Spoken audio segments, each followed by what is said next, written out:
The United States has almost always been one of the topmost destinations for students, but this video is not about the US.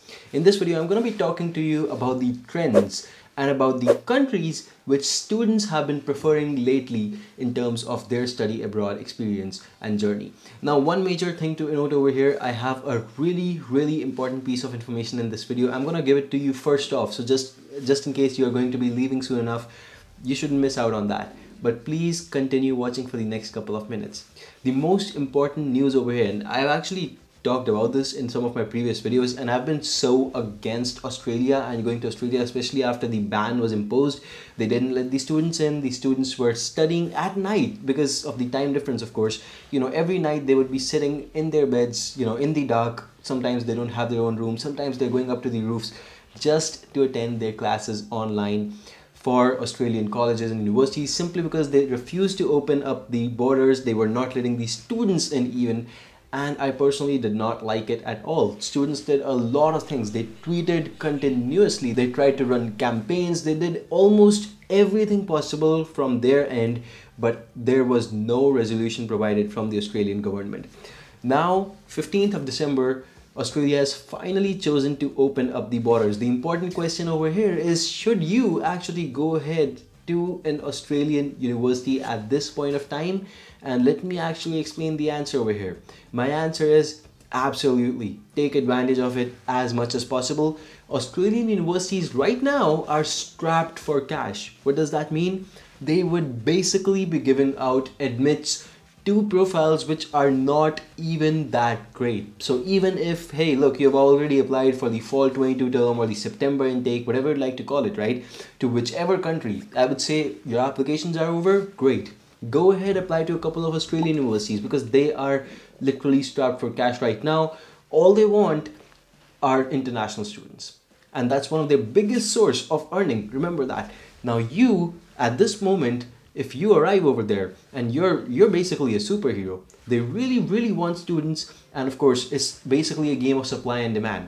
Trust me, people are not going to forget what Australia did for years, and they're probably not going to prefer Australia for the next 2 or 3 years. But you can actually take advantage of this fact over here, simply because Australian universities will be giving out admits to even the average profiles for the topmost universities. That is my observation. That's what I want you guys to actually take advantage of. If you've already applied to other countries, great. But as long as you are open to going to other countries, you're not really sure about the exact country, in that case, go ahead. By all means, please apply to Australia because this is the right time.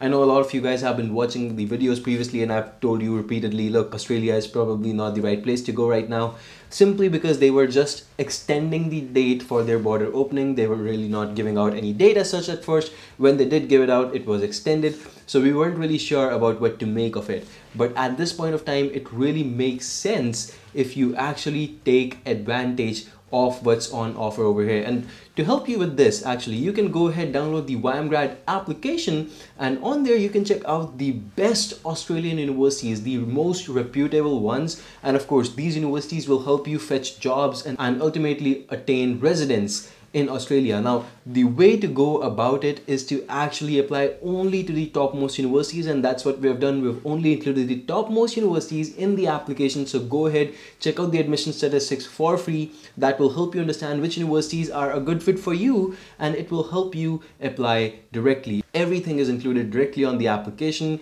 and all of this information that you're getting over there, it's all for free. In fact, we're going to be adding a chat so that you can directly connect with me or other applicants who are registered on the platform. It's completely up to you, and you guys should definitely take advantage of that as well. Now, before we actually end this video, I just want to talk about a couple more countries. I'm gonna make a separate video about which would be the best country to study in 2022, and that one is coming up very soon. But for now, let me actually tell you case-by-case comparison of Australia with other countries. Right now, look, Australia isn't looking very attractive to most people. They're fed up, they're not happy, people are just not wishing to go to Australia anymore. Their international student markets are down by as low as 80%. 13% of the professors and other people who actually taught courses in the universities have been unemployed for the most part of the last 1 year. So, is this really the best time to go to Australia? The answer again, as I explained, is yes. But when you compare it to countries like Canada, easiest path to citizenship. Of course, make sure that your priorities are correct. If you want citizenship, then by no means there's really no point wasting a lot of time on Australia. Yes, there are pathways to citizenship in Australia as well, but there's really no comparing it with the Canadian system of citizenship. Okay, now of course there are other countries like the UK, and I really love their new scheme again that they reinstated recently after the Brexit, is that you as an international student, no matter where you're from, you get to study and then you get to work over there for 2 full years. If you're going for a PhD, by the way, that's 3 years. And of course, combined with the fact that they're giving you a shorter degree, mostly by the way, in the UK,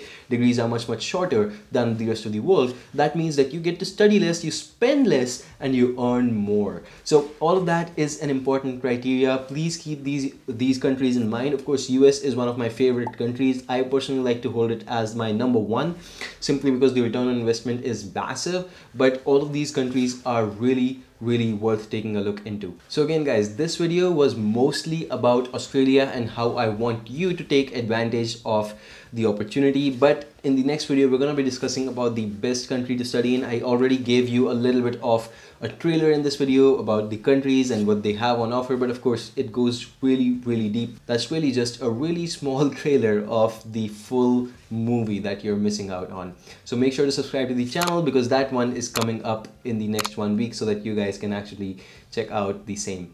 Alright, I'll see you in the next one. Goodbye and take care for now. And of course, be sure to let me know about your experience of applying to Australian universities in the comments down below.